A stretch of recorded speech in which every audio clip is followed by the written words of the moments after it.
Ladies and gentlemen, please welcome the Secretary General of the World Tourism Organization, Taleb Rifai.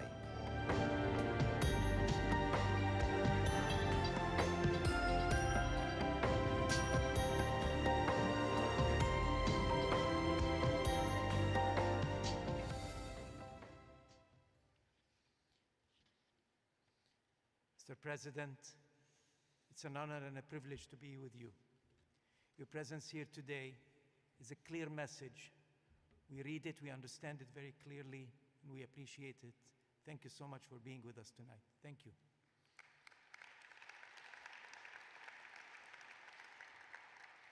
Minister Tsipras, I hope I pronounced it right. I enjoyed our very short chat before we came in today. I'm really looking forward for us working together. You seem to be a lady of tremendous capacities. I'm truly looking forward to working with you. Thank you so much for being with us.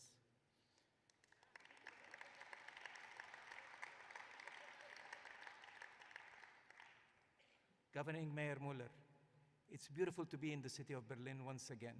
Every year we renew our vows here in Berlin. Every year we send the world the messages of the right side of history. This is the place to proclaim all the right positions and the right places that we all want to be in, as one family, the human family. Thank you so much, Mr. Mayor.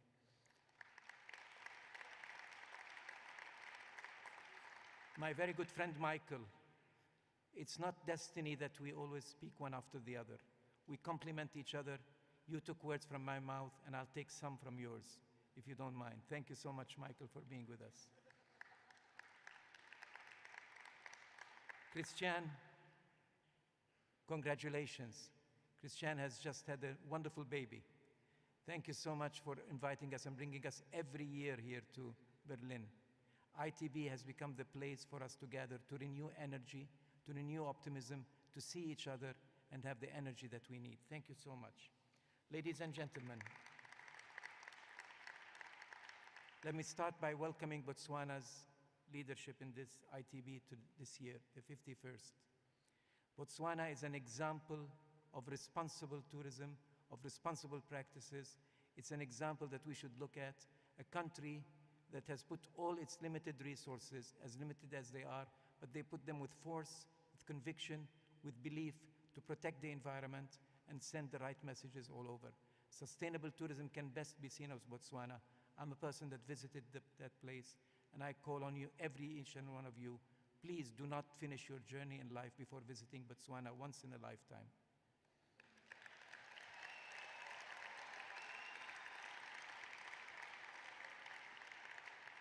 My dear friends, Charles Dickens said, we live in the worst times, we live in the best times. And we do.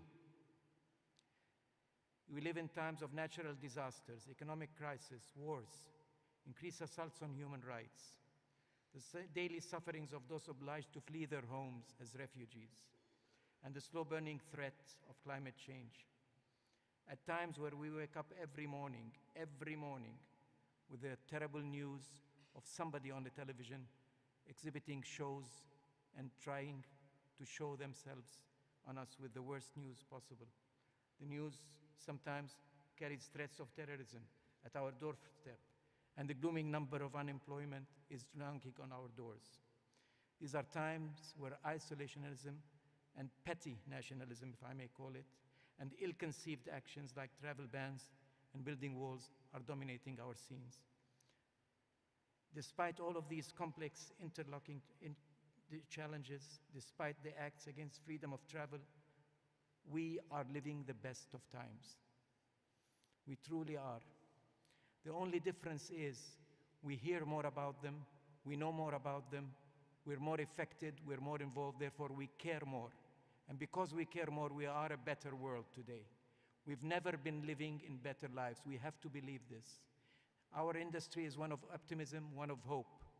We must think of where we came from. We came from times where we really were challenged by so much of what today is not being disputed at all. The unanimous decision, the unanimous feeling of people of the world towards what's happening is what gives us hope. We're living in the best of time.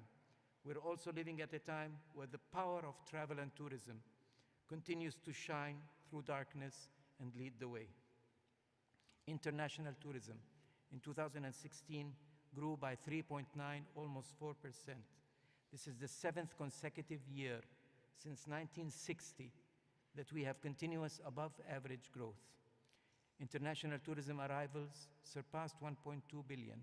To be precise, 1,235 million.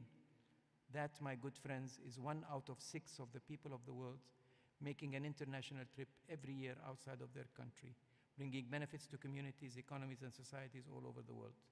But most importantly, and despite all the challenges, we're living the longest uninterrupted period of solid growth and recovery that our sector has been able to lead very, very comfortably.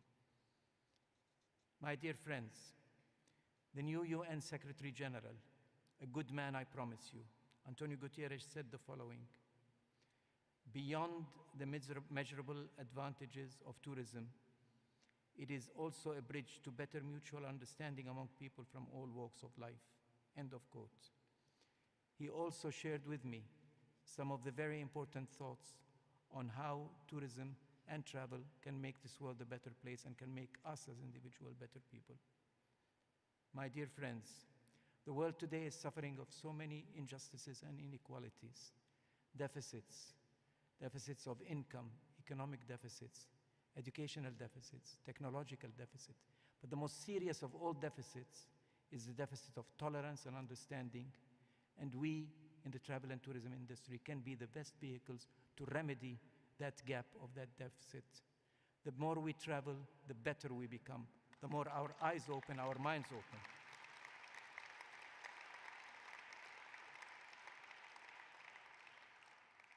The United Nations well understood the importance of tourism and its core values: social progress, equality, prosperity, peace, and human rights. These are the basic principles of United Nations. That's why the General Assembly in 2017 adopted the Sustainable Development Goals and declared this year, 2017, as the International Year for Sustainable Tourism for Development and Peace. This is a unique opportunity, my friends. Unique opportunity to use our industry to shine and to show the world that we can make the world a better place. In front of all of this, we're faced with 3 very important challenges. One is the promotion of safe and seamless travel, safe and friendly travel. This does not mean stigmatizing, oppressing, or excluding communities and minorities by building walls or banning people from traveling, which is bending and adapting and surrendering to the terrorist agenda, actually. They want to isolate us. They want us not to travel. They want us to mistrust each other, and we will not submit to that. It does mean, however, cooperating and addressing the security challenges we face without compromising people's ability. This is not the problem of any affected place. This is our problem, each and every one of us. When girls are kidnapped in Nigeria, they are my girls, they are your girls. When something happens in Istanbul, Paris, or Belgium, it happens in my backyard. Today, it's in my neighbor's house. Tomorrow, it's in my house. We have to face this together. We have to share experience. We have to share knowledge. We have even to share intelligence. We have to work this together. We cannot put a fire in a house by putting a wet towel outside the door of our room. We need to face this together. We need to put the fire from where it starts together. Because, my dear friends, whether we admit it or not, what is being targeted is our infrastructure. What's being targeted are airports, hotels, beaches, museums, restaurants. We are at the forefront of this struggle, and we have to live up to it. We cannot let the world down. The second important challenge is that of technology, which Michael has alluded to. The disruption of technology, the rapid changing behavior of business models, destinations, and destination management models and business models is becoming a very important challenge. The last of the 3 very important challenges is sustainability. With 1.2 billion international travelers, there's 1.2 billion opportunities or 1.2 billion disasters. And it's all up to us.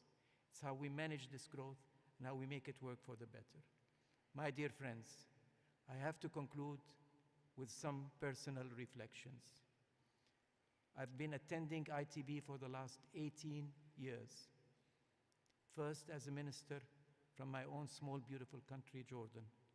Then I've been taking the stage for the last 8 years as Secretary General of UNWTO. This will be my last ITB. I cannot hide my feelings of emotion of this very important moment. This has been a wonderful experience, Christian. It has been a forum where we share our experiences, we share our feelings, and gain confidence and trust. Because, my dear friends, whatever our business in life is, wherever we go in life from one stage to another, our core business must always be to make this world a better place. I thank you all very, very much, and I wish you all the best. I will miss you all. Thank you. Thank you.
Ladies and gentlemen, please give a warm